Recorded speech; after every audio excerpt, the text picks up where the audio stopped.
shall we begin? Let the games begin. All right.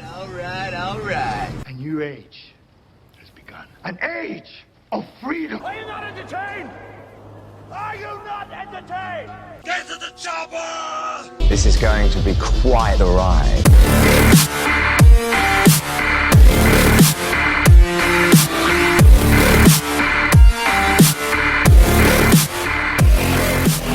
And hello, everybody, and welcome back to the Movie Pit Podcast. I am your host, Christian. This is, of course, the podcast where we talk about all of the big breaking movie news items of the week, along with the movie trailers that came out this week. We have quite a few movie trailers that came out this week. And usually this will be the part where I say the movies that are coming out in theaters. However, with the pandemic going on, there are really no big movies coming out in theaters.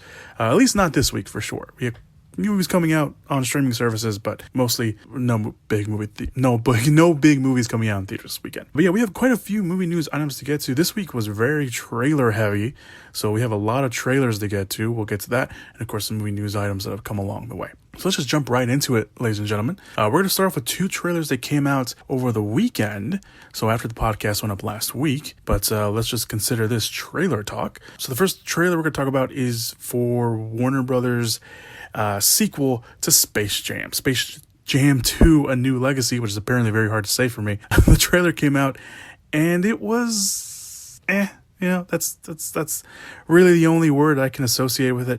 The movie follows LeBron James and his young son Dom, who are I don't think his son is actually played by his actor. It's played by an actor, but I didn't write down the actor's name, so I apologize for that. But they get trapped in a digital space by a rogue AI, which is played by Don Cheadle. And in order to save his son and himself, James must lead the Looney Tunes once again in a high-stakes game against the rogue AI's goons, which are all played, or at least based off real current NBA players and WNBA players as well. The movie, at least from the trailer, honestly, it was just a whole big meh. I mean, a lot of the reactions have already been coming out. Everyone, comparing it to Ready Player One, because it does look like Ready Player One. This is kind of basically Warner Brothers' version of Ready Player One. And there's a lot of Warner Brothers IP on there. You get to see the dragon from Game of Thrones, Drogon. You see Scooby-Doo. You see Kong. You see Mad Max at some point. The Iron Giant, which is a big one. I find it funny that Warner Brothers is like all on the Iron Giant train, even though when the movie first came out, they weren't really behind it, but now they're behind it because obviously it's found a cult following. Pennywise is in there. The Mask, the Joker, Penguin. There's obviously a crap ton more in there. So there is that. So the whole trailer, I don't know if people have been finding more and more things from the trailer, but it was interesting to see, the few days after the trailer came out, everyone finding all these little Easter eggs around there. It was also announced that Zendaya will be voicing Lola Bunny in the movie, which is pretty cool. Obviously replacing the actress that voiced Lola Bunny in the first movie. The movie is directed by Michael D. Lee, who one of the big movies he's done is Girls Trip. He's obviously done more, but that's probably the most recent thing that people will remember. The movie will be coming out in theaters and HBO Max on July 16th. So you can go, if you're interested in that, go watch it. One of the other big things from the trailer, it was something we talked about when it first came out, the whole Pepe Le Pew thing. So it was announced that Pepe Le Pew would not be appearing in the movie because he was this problematic character, but the trailer literally has the bad guys from A Clockwork Orange front and center in the trailer for like 5 seconds, and those are actual literal rapists and killers, and you decide to have them in the movie opposed to Pepe Le Pew, who was obviously a very well-known Looney Tunes character. And I'm just saying, you guys didn't think that one through. The trailer itself for the movie, it doesn't really grab me. It didn't really grab my attention. I found some of the humor cringeworthy. I don't know if it's even targeted toward me, to be honest. I don't know.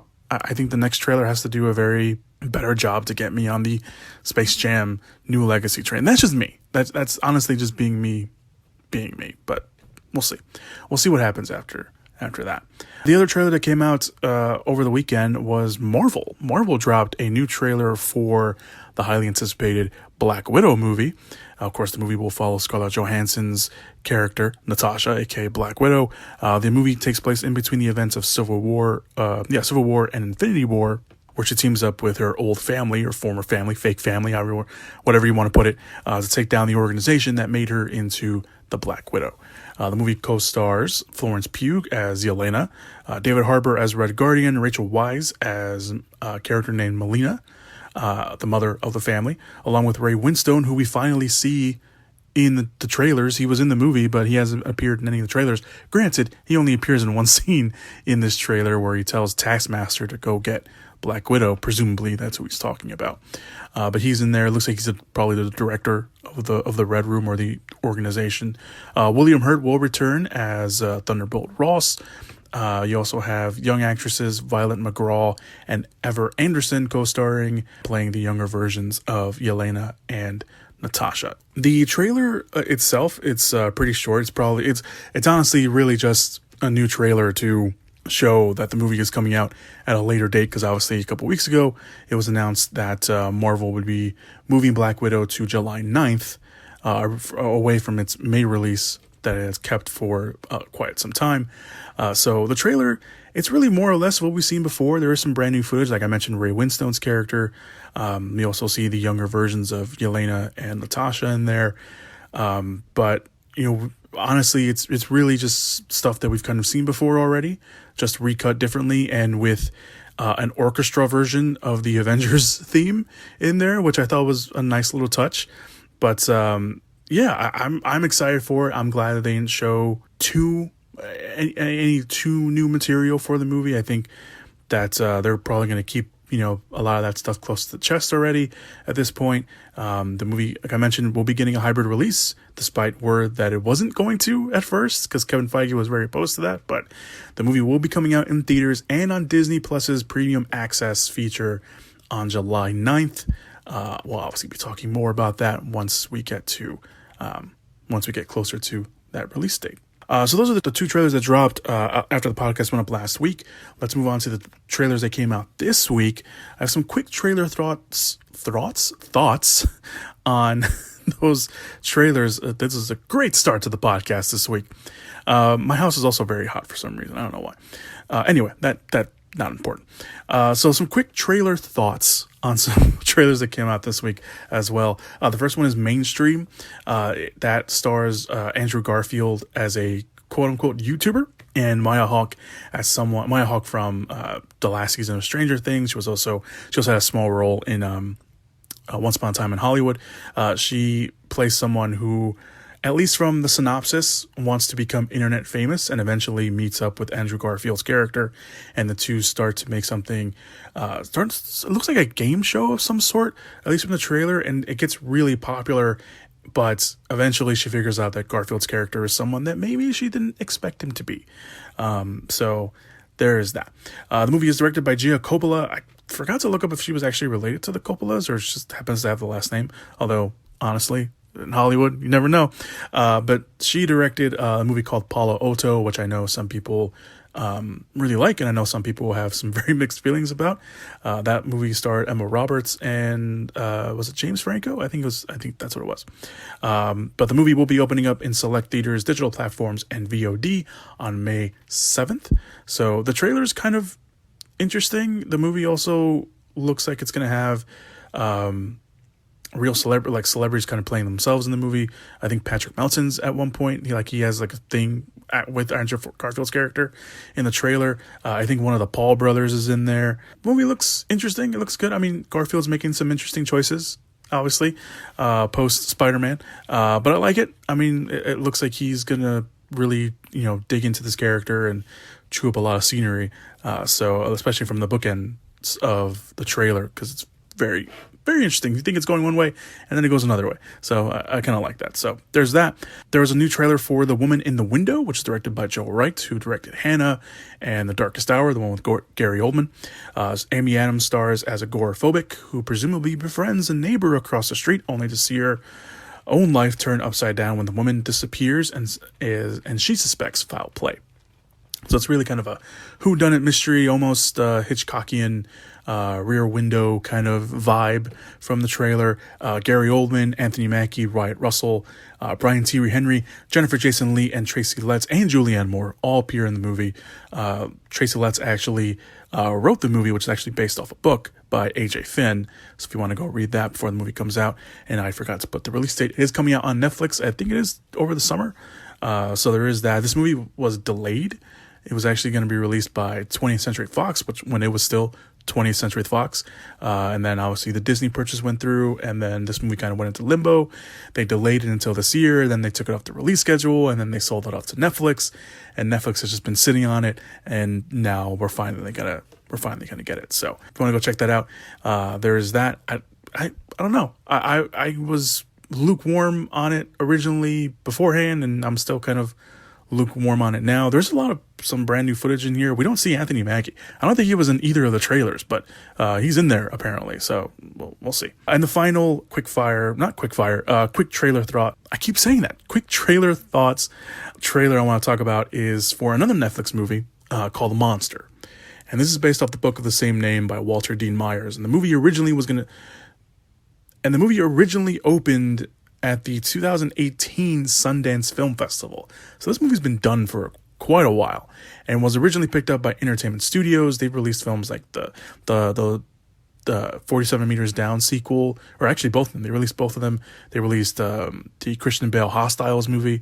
So for whatever reason, they bought it and they never released it until late last year when it was announced that Netflix had picked it up. So now Netflix is putting it out there.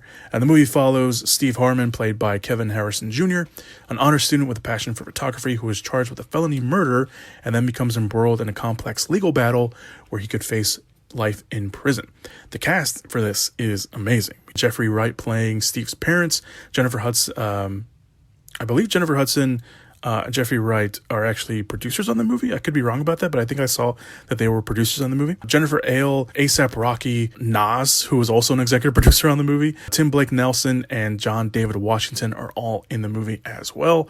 I read the book for this in high school. I remember reading the book, and I remember really enjoying it and really liking it. The book, interestingly enough, was actually written like a script. So I'm very interested in seeing how they adapt it and how loyal they keep to the book, because I don't think the photography aspect of the character and the movie it was in the script, or it was in the book. So if I remember correctly, that wasn't in there. And if I remember correctly, I think the book started when he was already arrested. I think some of the stuff that's going to be shown was kind of in flashbacks. Obviously, this is a trailer, so we don't know. They'll probably be sticking to that flashback wise. But I remember reading the book for this in high school, and I really liked it. And I remember it was interesting because I never read a book that was written like a script before, and I found that very, very cool. I think I still have my copy of Monster somewhere, so I might have to pull that out and read it again. But and I remember when they said they were going to do this, and I forgot honestly that this was coming out, and then the trailer dropped, and I was like, oh, this is it. So I'm very much looking forward to this. Monster will stream on Netflix on May 7th, so you can go check that out if you'd like. All right, so let's move on to the other big trailers that came out this week. This is, the more quote-unquote bigger ones than what we've been talking about. The first one is the new trailer for Cruella. Disney released that trailer, which again is the origin story for the 101 Dalmatians villain, Cruella DeVille. The new trailer gives us a lot more Emma Thompson. Emma Thompson is in the movie, and it shows off the rivalry that her character has with Emma Stone's Cruella, who eventually, of course, will become Cruella that we know from the animation. So it shows a lot more of Emma Thompson. Like Emma Thompson was in like the previous two trailer, like the first full-length trailer, and then like the little teaser, but not like this. Like she actually starts off the trailer, and she starts off like it's funny because the movie kind of starts shows off that maybe Cruella got how she was because of her, and the movie it kind of shows this other side of Cruella where she's supposedly this grifter who comes along and then meets Emma Thompson's character and wants, Emma Stone's character, the grifter, wants to, be like her. She wants to make a name for herself in the fashion world. And then she meets Emma Thompson's character, and Emma Thompson teaches her the ways, but obviously Emma Stone's character wants to, overthrow her, and this rivalry starts to form. I'm still sold on Cruella for the most part. I remember when that first full trailer came out, I made it very well known that this was something that I was not expecting it to look like that. And I know a lot of other people were not expecting it to look like that. And, obviously people were like drawing the Joker comparison with Cruella because I'm pretty sure people just drew on the Joker comparison because of the color palette. The color palette is very similar to Joker, and it's kind of like that muted kind of production design. But there was also people calling it like a Birds of Prey vibe, and I kind of get the Birds of Prey vibe a little bit more, especially from this trailer.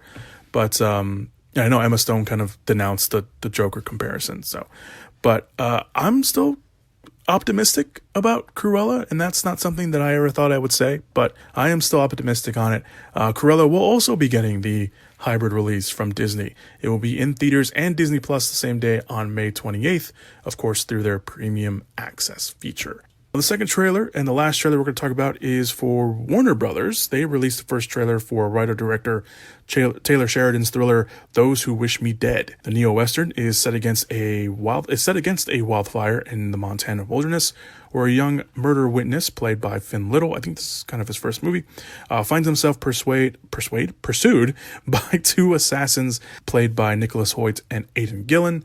Angelina Jolie plays a survival expert who tasks herself with protecting the boy as the forest fire threatens to consume them all. John Bernthal also appears in the movie. He looks like he's playing a cop who is a friend of Jolie's character.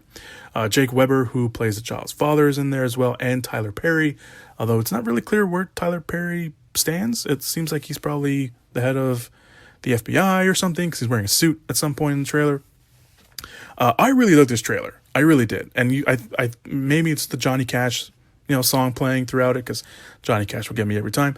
But I really like the trailer. It looks like Jolie's character was a smoke jumper at one point, and something goes wrong, and she gets people killed because someone says to her, like, you read the wind wrong. That could happen to anybody. So it looks like she's punishing herself by being alone in a watchtower. And that's when she spots, the kid, and eventually the assassins come and try to get her. The movie is based off a book of the same name by Michael, I'm going to mispronounce his last name, Korita. The movie will open in theaters and HBO Max on the same day on May 14th. So you can go check that out if you like. And of course, Taylor Sheridan, the man behind Sicario, Hell or High Water. There was another thing that I really liked of his that I'm missing. I mean, he did work on, as an actor, not as a writer, on Sons of Anarchy. What else did he do? I can't think. Wind River. That was the other thing. Wind River's not as good, but I think that was the other thing I was thinking about. He also does work on Yellowstone, if anyone watches that. But this looks really good. I'm not gonna lie, this looks really good. I don't know why Warner Brothers is holding off on not showing this sooner, but I really like this trailer, and I really liked. I like this whole concept. Apparently, the movie and the book are a little different because, from what I remember, the book, the assassins are supposed to be twins, and Nicholas Hoult and Aidan Gillen, even though they're both British, and you can age up Nicholas Hoult all you want, they're not going to be twins. So I don't know how that's going to work out, but I'm really looking forward to that. So yeah, those are all the trailers that came out this week. Obviously, you can go check out all those trailers down below in the description / show notes area if you have not watched them for yourself, or if you just want to go back and watch them all over again. Let us move on to the rest of the week with Quickfire. All right, let's do some quickfire movie news items. Of course, these are quickfire movie news items where they're pretty much self-explanatory, or just movie news items that I think are noteworthy, but I don't have too much to say about them. So the first quickfire movie news item is A24 is working apparently on a secret slasher movie called Bodies, Bodies, Bodies, and has signed on Amandla Steinberg from The Hate You Give and what was that movie? Everything. I didn't watch it. I just remember she was in it. She was also Rue in the first Hunger Games movie. And Borat 2 breakout star Maria Bakalova, who of course is now an Oscar-nominated Maria Bakalova. The movie is also in negotiations with other newcomer. I'm gonna mispronounce her whole name. Myha'la Herrold. I think that's probably the closest thing that to her name. She's in a TV series called Industry, which is on HBO if you want to go watch that. And Pete Davidson, both of them are in negotiations to star. The movie will be directed by Halen Rajan. I think that's how you pronounce that, the last name. They directed Instinct, which if you want to go check that out, I don't know what that is. However, no plot details are currently available at the moment, but apparently it is something that A24 is working on heavily. Moving on to the next quickfire movie news item. Naomi Watts is set to star in Amazon's remake of the psychological thriller Goodnight, Mommy. Matt Sobel, who directed a movie called Take Me to the River, is directing the movie from Kyle Warren's script. Kyle Warren, by the way, is kind of a newcomer to Hollywood as well, so this is both of them brand new territory for the both of them. The movie follows twin brothers who are sent to stay with their mother only to find her face covered in bandages. Eventually they come to believe that the woman is not their mother and will do anything to expose the truth. Sobel commented on the remake saying, quote, "Our reimagining of Goodnight, Mommy, fear of abandonment and the dreadful realization that those close to us may not be who they seem create an immersive nightmare with visceral sensations front and center." I remember watching the trailer for Goodnight Mommy. I have not seen Goodnight Mommy, by the way, but I remember watching the trailer, and I remember just the imagery of these two young kids who look like twins, to be honest. Yeah, they are twins. Sorry, I don't know why I blanked on that, but they are. So I remember the imagery, though, these two twin brothers staring at their mom who has bandages over her face.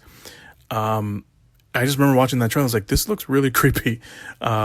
But not creepy like in a completely horror way. Like, you know, like I mentioned, it's a psychological thriller. So, but I remember watching that. I think I watched the trailer around the same time that I had finally watched Martyrs, the French movie, which in that, you know, kind of given in that headspace, it's like, okay, yeah, this is disturbing in a lot of ways. But I've heard some very mixed things about Goodnight, Mommy. Like, I've heard people who did not like the movie at all. So it should be interesting to kind of see them bring that to an American audience with a remake. And Naomi Watts, I mean, you know, okay. Yeah, she's good. She's obviously very good. Anything that she does is very good. And so always reliable when you have Naomi Watts on your cast. All right, moving on to the next quickfire movie news item. Sam Mendes has found his follow-up to 1917 and a period love story entitled Empire of Light. On top of that, the movie will star Olivia Colman from The Favorite and from Netflix's The Crown. I don't watch it, obviously, as you can tell. And will reunite Mendes with his 1917 cinematographer Roger Deakins, so you know this movie is going to look very, very good. Story details are under wraps, but the setting is a romantic drama that involves a beautiful old movie theater on the south coast of England in the 1980s. Coleman is currently up for an Oscar for Best Supporting Actress for The Father, and reportedly has finished up her role in Maggie Gyllenhaal's directorial debut, The Lost Daughter. So there is that. No word yet on when Mendes would start production, but anything with Mendes, I'm a fan of. Coleman has obviously become a very fan favorite around here, and Roger Deakins. What's not to like about this movie? So let's move on from one director to another director. One that has been working recently and one that hasn't worked in 11 years, or at least film-wise, 11 years. So after an 11-year absence, director Mark Romanek, a local Chicago boy, so I'm going to support him in anything he does, will return behind the camera to direct Lionsgate's horror thriller called Motherland. The movie will be written by Kevin Coughlin and Ryan Grassberry, who haven't done too much, to be honest. They're kind of still new writers in Hollywood. Follows a family that has been haunted by an evil spirit for years. The danger intensifies when one of the children begins to question if the evil is real or imagined. That sounds interesting. I'm already in. Recently, he directed the pilot for Amazon's sci-fi series Tales from the Loop, and was also, I should say, in talks to direct a movie about the Boston Strangler with Casey Affleck, although that was all the way back in 2014, so I'm pretty sure that movie's not going to happen anytime soon. The last movie he directed was Never Let Me Go with Andrew Garfield and Carey Mulligan. On top of directing, the other movie he directed was 1 Hour Photo, the one with Robin Williams. But on top of directing movies, he's also directed a lot of music videos for people like Nine Inch Nails and Taylor Swift and Red Hot Chili Peppers, Linkin Park, U2, David Bowie, and even the music power couple themselves, Jay-Z and Beyonce, just to name a handful. So him coming back to direct a horror movie like this, a horror thriller movie with a very interesting concept, I'm all for. That sounds pretty interesting. So we got two more quick-fire movie news items. First, one of the first two is director and actor Benny Safdie has joined the adaptation of Judy Blume's classic novel Are You There, God? It's Me, Margaret. Safdie will play Margaret's father, Herb. The movie has started production already with co-writer director Kelly Freeman Craig, who will be reteaming with James L. Brooks. The two work together on the other coming-of-age movie, pretty much, The Edge of 17, with Haley Steinfeld and Woody Harrelson, which is very good. If you have not watched that, I highly recommend you do, because that is very, very good. Abby Ryder Fort's son, I don't know why I said her name weird. She's the daughter from the first Ant-Man movie, will play Margaret, while Rachel McAdams will play the mother Barbara. And also, apparently, I don't know if I missed the casting or if this was kind of also a way of announcing that she was cast in the movie. Kathy Bates will play Margaret's grandmother, Sylvia, in the movie. The novel, which was published all the way back in the 70s, tells the coming-of-age story of Margaret Simon, a sixth grader who is questioning everything about adolescence and puberty and is searching the universe for whatever answers she can find, with her mother and grandmother trying to guide her through a time when everything is changing. They too find they can never stop questioning your path and defining what is meaningful in your life. Safdie's last directorial effort was with his brother on Uncut Gems, so that should give you an idea of the directing duo that they do. They also worked with Robert Pattinson on the movie Good Times. Acting-wise, he recently starred in Pieces of a Woman, which you can watch right now on Netflix. The Showtime series The Curse, which he also co-created, and will appear in Paul Thomas Anderson's next movie, which is currently filming. He also was announced for the Disney Plus series Obi-Wan Kenobi. So he's a very busy man when he's not directing, so good for him. I think I read the book. I have to double check that. I may have to read it again. Final quick-fire movie news item. Paul Dano has joined Steven Spielberg's next film, which is inspired by Steven Spielberg's own life. We've talked about this on the podcast a little bit in the last month. Dano will play a version of his father. Dano now joins Michelle Williams, who is playing the mother character. Seth Rogen will play a version of one of Spielberg's favorite uncles. Spielberg will co-write the movie, which is his first time he's co-writing one of his own movies in a very long time, since Artificial Intelligence, with his frequent collaborator Tony Kushner, who they, of course, did Lincoln together, and they did the upcoming West Side Story. While it will be inspired by Spielberg's life, it will be reportedly its own thing as well. Anyone that knows anything about Spielberg's early life, where he grew up in Arizona, and his family life, which is pretty open about, we should be obviously very interested and intrigued to see how Spielberg portrays that on the big screen about himself. Production is expected to start this summer for a 2022 release date. Obviously, Paul Dano, very reliable in anything he does, whether he's playing a weird, quirky character, whether he's playing a scumbag, whether he's doing just a, awkwardly average kind of guy. He's always very good. So it should be interesting to see how Spielberg portrays Dano in this, for sure. All right, those were your quick fire movie news items. Let us move on to the big movie news items of the week. All right, the first big movie news item of the week is Sylvester Stallone will reportedly not appear in Creed 3, which is kind of a bummer, after Stallone himself apparently responded to an Instagram user saying as much. And then later, through the Hollywood Report, or through a rep who told the Hollywood Reporter, Stallone pretty much confirmed that as well, although no official reason has been given, at least at the time of this recording, of course, unless something pops up. It was announced last month that Michael B. Jordan is going to make his directorial debut, helming the third outing for the Creed series, which currently doesn't have any plot details yet, although now we know that Rocky will not be in it, whether they kill off his character or because they just want this to be a pure Creed story. Stallone isn't done, though, with Rocky. He recently announced that he's recutting Rocky 4, so we've got that to look forward to. Obviously, with all the director's cuts coming out, he apparently also is starting to pitch a Rocky prequel series to multiple TV series and streaming platforms. So we'll see how that works out. Creed 3, though, currently does have a release date for November 23rd, 2022. So we can expect to start hearing a little bit more from Creed 3 if they're going to start production soon and make that release date. Let's label this under a very intriguing news item, because when I read it, I didn't know what to think, to be honest with you. I still don't know what to think, and I'm about to read it to you guys. Cobra Kai creators and showrunners I'm going to mispronounce some of these people's last names, so just bear with me. Josh Heald, John Horowitz, and Hayden Schlossberg from Counterbalance Entertainment are teaming up with Legendary to make a movie about History Channel's long-running series, Ancient Aliens. Yes, that one. And no, I am not kidding. This is not a late April Fool's joke. Heald will direct the movie with Luke Ryan writing the script for the movie. Luke Ryan, by the way, was the writer or one of the writers on Harold and Kumar Go to White Castle. Yeah. Details of the movie are being kept under wraps for the moment, but according to Legendary, the story will be, quote, a two-handed, globe-spanning adventure featuring ancient sites and artifacts confronting the theories and questions raised by the popular docu-series, end quote. The show, which has run for almost 200 episodes and is now on its 16th season, is also responsible for creating Alien Con, a convention based on ancient astronaut theorists discussions that has been around since 2016. The show itself has been around since 2009 and of course has produced many memes along the way, including a lot of people's favorites, aliens. I don't know what to think about this. I mean, granted, I'm not doing my proper duty. I have not seen anything from Cobra Kai. I'm actually literally about to start watching that because I've been very behind on things I've been wanting to watch. But yeah, they're going to make an Ancient Aliens movie, a docuseries, and they're going to make a movie about it with the guys who made Cobra Kai and one of the writers of Harold and Kumar Go to White Castle.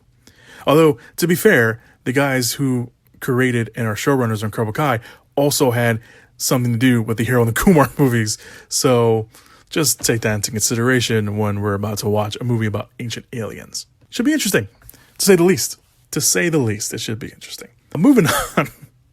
There's really no easy transition from that, to be honest with you. New Line Cinema and the Spring Hill Company are developing a reimagining of the 1990 cult comedy House Party, and they have two rising stars eyed for the lead.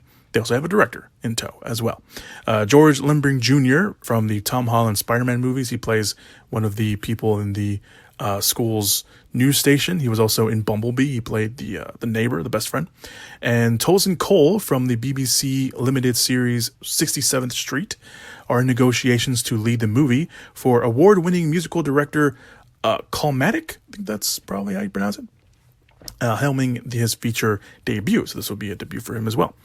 For those unfamiliar, the original followed a high schooler played by Christopher Kid Rich sneaking out to his buddy played by Christopher Play Martin's house party, which turns into a wild night of antics, music, and plenty of fun. The movie was a success at the box office, earning some sequels, but it's been reported that the movie is a high priority for Spring Hill Company, which FYI is the production company for Maverick Carter and LeBron James, both of which are supposedly very big fans of House Party, so I guess they got the rights, and now they want to make it again.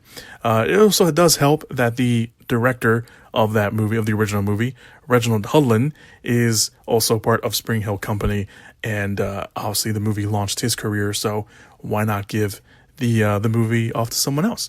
The plan is reportedly to find rising stars and put them front and center at the movie, which would be the case for Lundberg and Cole, and obviously start a whole brand new generation of people who want to watch House Party. I remember watching House Party. I don't remember anything about it, so I probably have to go back and rewatch it so I can get a real opinion on this, but I like the idea that they want to get rising stars and put them front and center of this. That's always cool. It's always nice to see rising stars get a chance, which you don't usually get a lot of the time. I mean, we do get them every now and then, but it's nice that they being Spring Hill and Legendary are okay with, not selling, a movie. I mean, obviously they're probably going to get like some big names as supporting roles, but they're not going to sell the movie off like, oh, hey, this is, go watch this movie with this big name who's only going to be in it for like 5 minutes. I think that's kind of cool if they want to do that. So, all right, moving on. Amazon has announced they've officially acquired the sci-fi action-adventure movie The Tomorrow War, starring Chris Pratt from Paramount Pictures, and has given it a release date of July 2nd. Amazon will release the movie on Prime Video after paying $125 million for the production rights, or for the production, or not production, distribution rights. The move isn't surprising or out of nowhere. The potential purchase was reported back in January. Obviously, it was not made official until now. The movie will be directed by Chris McKay, the writer, I guess he was one of the writers. Was he one of the writers? I think he was one of the writers. But one of the directors on the Lego Batman movie. He will be making his live-action directorial debut here. The movie follows a group of time travelers that arrive from 2051 to the present day to warn humanity that in 30 years there is a war being lost against a deadly alien race that could signal the end of all life on our planet. Not in our planet, on our planet. Then a ragtag group of soldiers and civilians are assembled and sent into the future to join the battle. Pratt is playing a high school teacher and family man. Yvonne Strahovski from Chuck, the TV series back in the day, is playing a scientist, and J.K. Simmons is playing her estranged father. Betty Giplin from Glow and from The Hunt is also part of the cast. This continues Amazon buying up some high-profile movies like Borat 2 and Coming to America, and the upcoming Without Remorse, which also released the trailer this week, quote-unquote final trailer. I didn't talk about it because usually anytime a studio puts final trailer in front of their movies, it usually means they're going to show off a lot spoiler stuff in there. So I didn't watch it, but it is there, and I forgot to mention it until right now because I knew we would talk about this. Yeah, that was my reasoning. This also continues Paramount selling off movies to different streaming services like Without Remorse, which now doesn't really make a lot of sense that Paramount would sell movies off because Paramount now has Paramount Plus and that 45 theater window. We'll talk about that a little bit later as well. The Tomorrow War, once again, will come out on Prime Video on July 2nd. Obviously, we'll talk about more about that once we get a trailer for that. Moving on, Edgar Ramirez has joined the cast of the video game adaptation of Borderlands. Ramirez will play Atlas, the business titan and arms manufacturer who is considered the most powerful person in the universe. We also have a synopsis for the first time. The story follows Lilith, played by Cate Blanchett, an infamous outlaw with a mysterious past. She reluctantly returns to her home planet of Pandora and forms an unexpected alliance to find the missing daughter of Atlas. Ramirez now joins Kevin Hart as a super soldier called Roland. Jack Black will be voicing the sarcastic robot Claptrap.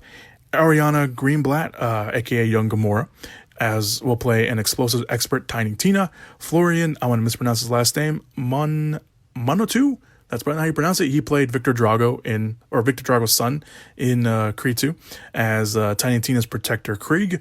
Haley Bennett will be playing a new character in the movie, who apparently is the key to uncovering Lilith's past. And Jamie Lee Curtis will be playing an archaeologist, the archaeologist Dr. Tanis from the video games in the movie as well. Also joining the movie, by the way, is, I forgot to mention, this was kind of a last minute thing that they announced this week. Also joining the movie is Oliver Richters, a pro bodybuilder turned actor. He is set to play Chrome, the terrifying leader of the bandits on Pandora. So if you're a fan of the games, you probably know a little bit more about that because I have not played a Borderlands game. Richter will appear in Black Widow in an unknown role in July. He'll also be appearing in The King's Man. And fun fact, he's also the CEO of Muscle Meat, which I found very interesting, an online sports supermarket in his native Netherlands. So there is that. Eli Roth is directing the movie, which I'm not super pumped about because I don't like Eli Roth's movies, although The House with the Clock in its Walls was actually pretty good. So, but that's the outlier. That's it. While Craig Mazin, one of the writers on the hit show Chernobyl, wrote the script. Borderlands currently does not have a release date, but it does look like it's going to be filming soon. So we'll obviously keep an eye on that. I want to label this next movie news item under what the hell is going on, because that is the only way that we can talk about this movie news item.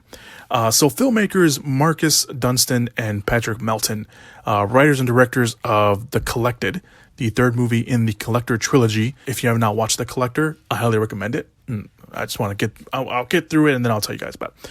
But they talked about what's going on with their third movie, or rather what isn't going on a podcast called The Thing with Two Heads. So what's going on? The third movie did start filming in 2019, long before the pandemic started, but only after 8 days of filming, production was suspended for unknown reasons.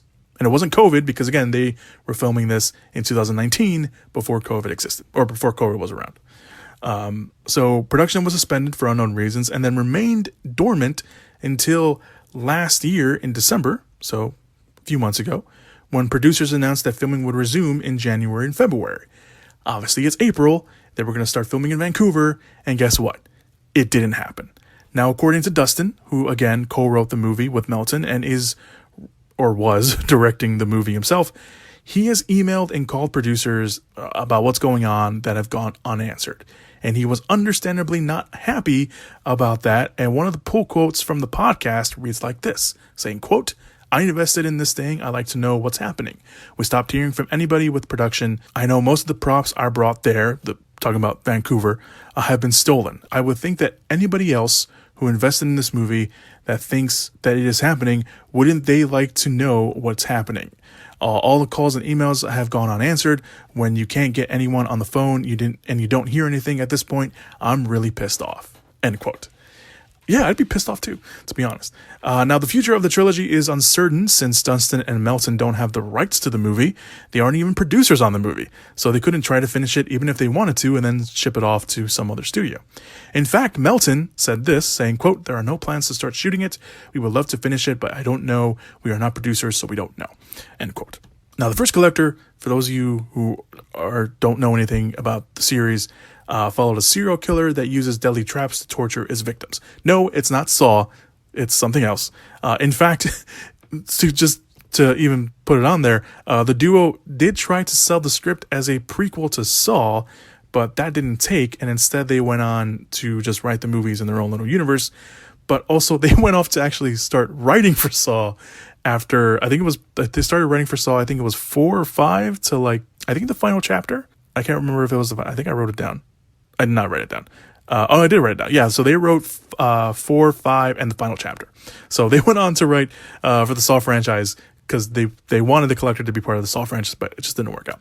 Anyway, the second movie for the Collector, which was called the Collection, did end on a cliffhanger with the franchise hero Arkin, who was played by Josh Stewart. He was in the Netflix series The Punisher. He was also in The Dark Knight Rises. He played Bane's number 1 guy, the one with the big ass rifle, capturing the titled serial killer and turning the tables on him potentially for the third movie. But obviously that's not happening. Third movie, like I mentioned, it started filming. It had a cast. They were going to bring back Emma Fitzpatrick and Navi O'Reilly, both of them, which were in the last one, The Collection, with new cast members, Randy Havens, Dr. Clark, or Mr. Clark from Stranger Things, Dot Marie Jones. She's the big redheaded lady, the one with the freckles on her face. If you know her, if you've seen her, you know exactly who I'm talking about. And horror legend himself, Tom Atkins, was going to be in the movie. So I don't know what's going on. I really liked the first Collector movie. I honestly don't remember the Collection that much, aside from the first big opening kill.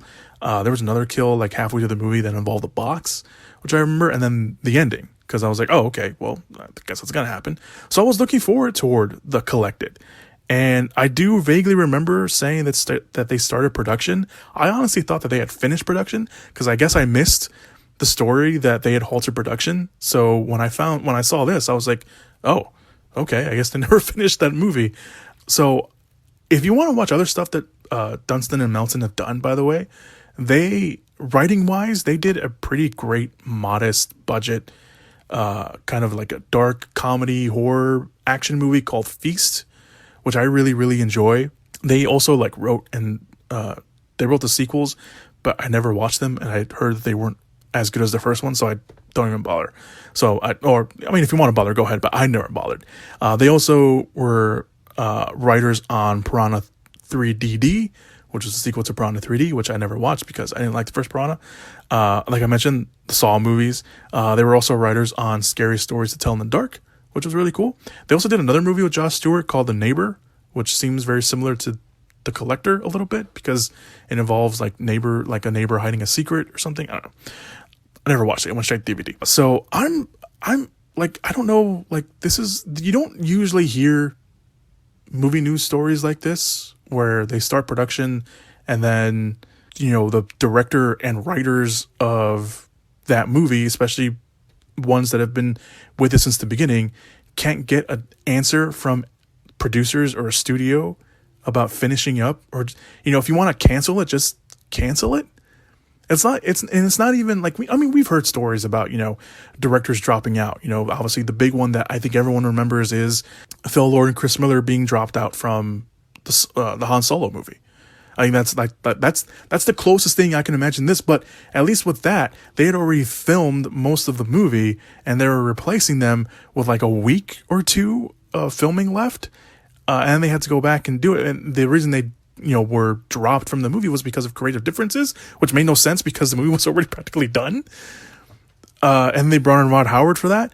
But this is different because this isn't like, oh, we're bringing in, another writer, or we're working the script, or bringing another director. They just stopped production and they never went back. I mean, I get it. COVID happened. Okay, it's fine. But other movies have been filming, in other places. If it's a problem with filming in Canada, if it's a problem with filming, getting the cast together, like, fine, just tell them that. Why are you not telling them anything? That just makes it worse. So I just wanted to bring that to light because it's just not something that we usually hear about. And it's not because I like the first movie or, I want to see the ending to this. It's just that the main focus here is the fact that they're calling producers and no one is talking to them. That's really strange. And I don't know why it's really weird. Paramount Pictures has once again shifted the release dates to some of their big movies, two of which coincidentally star Tom Cruise. So let's start with the bigger one of the two, at least in my opinion. Mission Impossible 7, which was set for this year on November 19th. That has now been delayed all the way to next year. And because of that, Mission Impossible 8 has also been delayed from its November 8th, 2022 release to July 7th of 2023, which why? Just why? That's a big bummer. Moving on to Top Gun Maverick, the other Tom Cruise movie. That was originally set to come out last year, of course, on November 4th, but COVID happened. Then it was pushed back to July 2nd of this year. It has now been given the release date of Mission Impossible 7, which is November 19th of this year. Paramount also moved around some other movies as well. They moved around the Snake Eyes movie, the G.I. Joe spin-off movie. That was supposed to come out in October of this year, but they have pushed it up instead of down to July 23rd of this year, which is pretty impressive to say the least. I know that movie's been done for a while, so I guess they just want to put it out there. The Dungeons and Dragons movies, which we've talked about here on the podcast a couple times, more than a couple times, has been moved back. That movie will come out next year on March 3rd.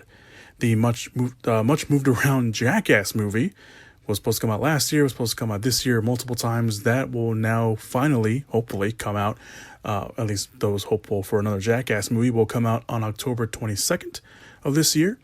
The Bee Gees biopic movie that's going to be directed by Kenneth Branagh, that will come out on November 4th of next year as well. They've also given June 9th of 2023, a Star Trek movie release date. It's unclear at the moment what Star Trek movie they will be releasing on that movie, because they didn't really specify what Star Trek movie it was or what it is. They just said June 9th, 2023, we're releasing a Star Trek movie. There is a Star Trek script being worked on right now by one of the writers of Star Trek Discovery, which was reported earlier this year, and we talked about that. Maybe they're going back to the Noah Hawley script that they were doing, maybe. And Noah Hawley, the guy responsible for the Fargo TV series and Legion, he was working on a Star Trek movie for a few years now, and I think they delayed it, or not delayed it, they kind of just like, we're not lukewarm about it, because one of the heads of Paramount was like, we're kind of over Star Trek, we want to do something else. And Star Trek is having much of their time and much of their devotion and effort and success right now on TV with Discovery and the Star Trek animated series and Picard, and but there's a Star Trek movie in the works at Paramount. We do know about one of them, but maybe it's that one. That will come out on June 9th, 2003. Obviously, 2023, we'll obviously get more updates on that as well. I know this isn't a Paramount movie, but Universal, now with all the release date shifts, snuck in and took the July 2nd slot that was originally, of course, set for Top Gun Maverick. That will now come out, or Universal will put the Forever Purge on July 2nd, keeping the Purge movies, I should say, right on track with releasing their movies that pretty much July 4th weekend, which they've been doing since Anarchy, I think. I don't think the first one was released around July, but the sequels were all released pretty much around the July 4th weekend, so they're keeping that intact. This is again, I mean, we talked about how movies are still going to get pushed around and everything. And, even though the vaccine is being rolled out and people are, getting vaccinated, movie theaters and studios are still trying to figure out when is the best time to release, movies, not just here in the States, but overseas, of course, where a lot of their money is also made. A lot of countries are still suffering really hard from the coronavirus. Some countries are even planning on their second or third lockdown because, coronavirus numbers are on the rise again. So, and of course now the summer's coming in. So, we have to, they're obviously taking, consideration in that and everything else. So Paramount, of course, they also have Paramount Plus. The fact that they're moving stuff around again, just makes it seem like, Hollywood is still, whatever the case may be, no matter what you hear, they're still trying to, navigate this, crazy time that they're going through by releasing all these movies. And these are, of course, big movies, Mission Impossible 7, Top Gun Maverick, Snake Eyes, which I know some people are looking forward to. I know where I am. All these other movies like Dungeons and Dragons and Star Trek, which we don't even know which one it is. The Jackass movie, the Bee Gees biopic. I mean, those movies are in development right now. Mission Impossible 7 or 8 is still filming, I think, or they're on the verge of continuing to film. So Top Gun Maverick's been done for a while. They were actually going to start doing the rollout for promotion. So I don't know. Obviously that's delayed again. So I don't know what's going on over there, but they're moving stuff around. They're still moving stuff around, which is, common in the now times. So moving on to our big movie news item of the week. This is the co-main event. We have our big movie news item of the week. We finally have a real update on the long gesturing 5th installment of Indiana Jones. Deadline is reporting that Phoebe Waller-Bridge is set to co-star alongside Harrison Ford in Indiana Jones 5 as the co-lead. James Mangold, who directed Logan and Ford vs. Ferrari, will take over directing duties from Steven Spielberg, who will still be a producer on the movie. Also returning from the original group, core behind the scenes, John Williams. He will be coming back to compose the score. Frank Marshall will come back, of course, to produce, as will Kathleen Kennedy. The only name not coming back for the 5th installment is George Lucas, who will not be involved in any sort of way. Maybe his name will probably still be there, but as far as producing or executive producing, he's not there, which is kind of odd. Of course, George Lucas is, off counting his money like Scrooge McDuck in his mansion. But it would have been nice to have him back, even in, just as an executive producer, an associate producer or something. I don't know. Plot details and who exactly Waller-Bridge is playing are still under wraps at the moment, but production is expected to start this summer. So we could probably expect some more casting updates sooner rather than later on that front. We do know that Indiana Jones 5 at the moment does have a release date for July 29th of next year. So goes in tow. If they start shooting this year, they could probably, make that movie coming up by next year. Waller-Bridge, in case some of you aren't familiar with the name, she is the person responsible for writing and starring in the breakout TV series Fleabag, which is very good. If you have not watched it, it's on Prime Video. If you want to go check that out, which also gave her some Emmy wins in 2019. She also is an executive producer on Killing Eve, which is also a very popular show. She will be one of the writers on No Time to Die, the James Bond movie. There was that big report that, she came in and punched up the script a little bit, so she did that. She also recently signed on to co-star with Donald Glover on the Amazon series Mr. and Mrs. Smith, where she will also be an executive producer and writer on the series. And it will also be a reunion for Lucasfilm and Phoebe Waller-Bridge because she did the voice of L337 in Solo, A Star Wars Story. I really like Phoebe Waller-Bridge. I think her humor is pretty spot on. I don't know. Again, we would just be speculating on who she would be playing in Indiana Jones 5. Again, we don't know story-wise or anything like that, so maybe she can be a new professor or, the new hit younger professor with people or something along those lines. It's saying she's a co-lead, so I don't think she'll be playing a villain. But so we'll have to see kind of like that. And of course, we have the dry sense of humor of Harrison Ford, and then we have Phoebe Waller-Bridge on one end.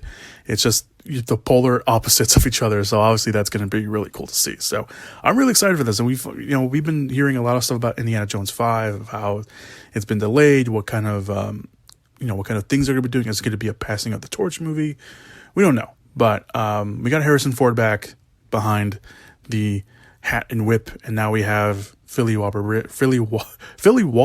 I can't say her name apparently, but I like her, and I'm glad that she's, branching out and getting all this cool stuff. And obviously, people don't know who she is. Obviously, being in something like Indiana Jones 5 will obviously make her more of a household name. So that's really cool. So the final movie news item, at least at the time of this recording, and that is and this is a pretty big deal. Netflix and Sony Pictures have made a big deal, a multi-year deal at that, giving Netflix an exclusive window for their movies starting next year. The agreement gives Netflix an 18-month exclusive window for Sony movies on the streaming platform, although it's unclear when those 18 months start. The deal was apparently a very heated bidding war, which Netflix won by offering over $1 billion or $1 billion over the next 4 years, which is crazy. So it's $1 billion deal that Sony will be getting over the next 4 years. This deal doesn't just include their big movies or tempo movies that are going to theaters. It also gives Netflix first look deals on any direct to streaming movies they want to do, which apparently they're already complementing and have committed to making some already. So get on board with that. When it comes to the tempo movies, that includes like Morbius and Uncharted and the David Leitch directed Bullet Train and the sequel to Spider-Man Into the Spider-Verse, because all those movies are coming out in the first half of the year and they all belong to Sony Pictures. So there you go. This deal does not include the new Spider-Man movie, Far From Home, because that's coming out this year. And it also does not include Venom, Let There Be Carnage, because again, coming out this year. This is all for movies that are coming out next year. So that's pretty big. So we can now add Sony to the ever-growing list of movie studios that are finding ways to get their new big movies to viewers at home. Disney has Disney Plus. They have their premium access feature, or they're just going to drop the movies on Disney Plus for free, like they did with Luca.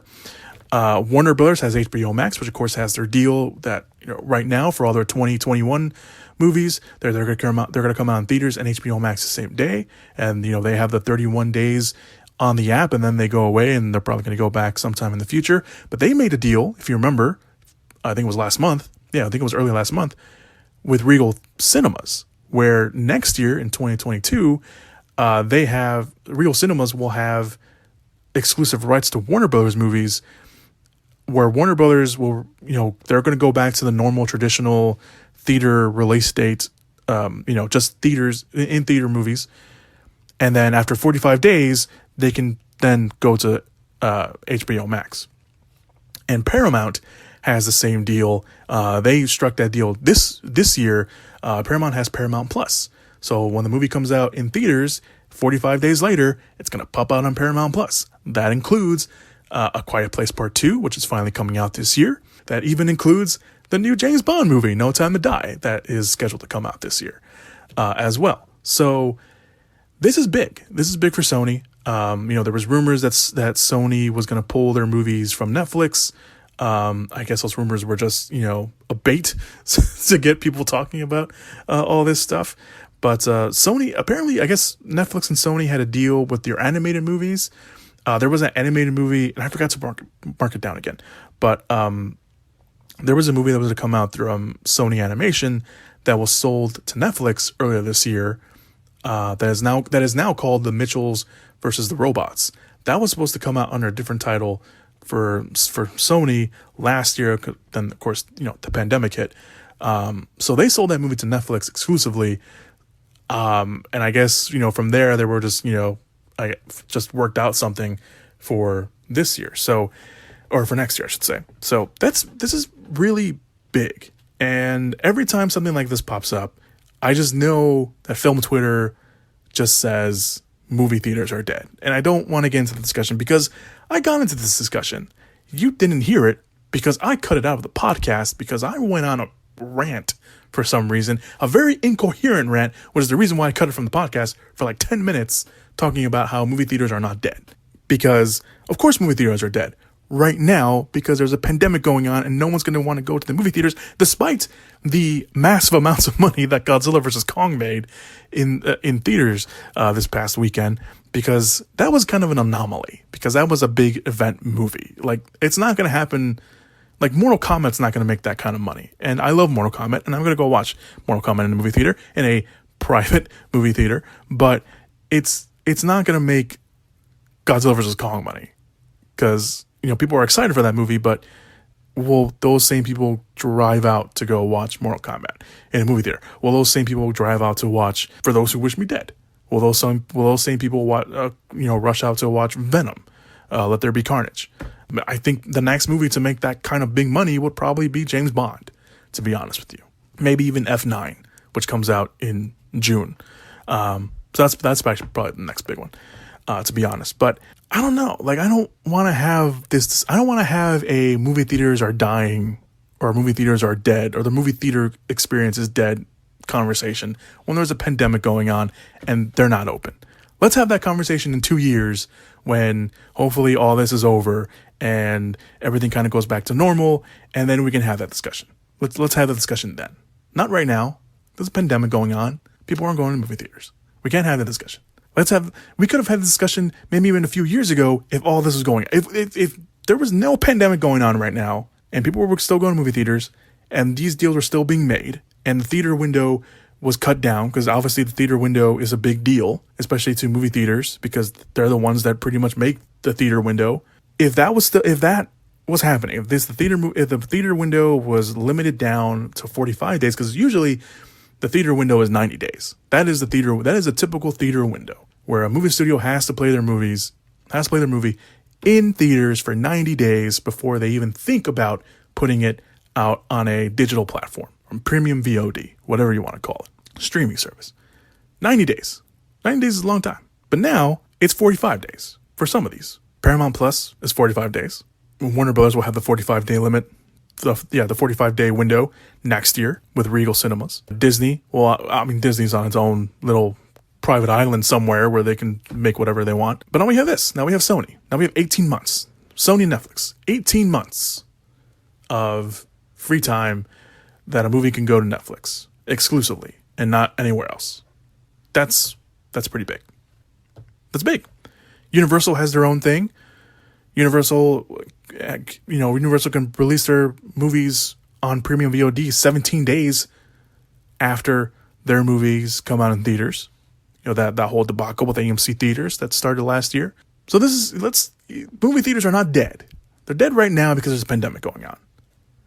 If movie theaters weren't dead right now, or they weren't making as much money as they obviously are, as they were before, if it was normal with no coronavirus, and these deals were still being made and the theater window was being cut down to 45 instead of 90, then we can have that discussion. Now, I'm not going to have this discussion myself because I'm just, crazy old man yelling into, the void. I want to have someone else in the podcast so I can have that discussion with. Maybe even multiple people to have that discussion with. I'm not going to have it by myself. I'm already an old man screaming into the void as it is. I'm not going to be an even older man screaming even louder into the void because of this conversation. Regardless of that, this is a big deal. And Sony and Netflix obviously working that deal is crazy because now Netflix will have probably, if this is anything similar to Paramount and Warner Brothers, will have access to older movies. We'll have access to movies to put the older catalog of Sony movies to Netflix. That's pretty cool. I think Stars, was it Star? I think it was Epic. Yeah, I think it was Stars and Epics made a deal where it was Lionsgate. It was Lionsgate's with Epics and Stars where they would, I think it's next year too, where they would start, it was Blumhouse. It was Blumhouse and Epics where they would start putting their movies out and having kind of their own theater window as well.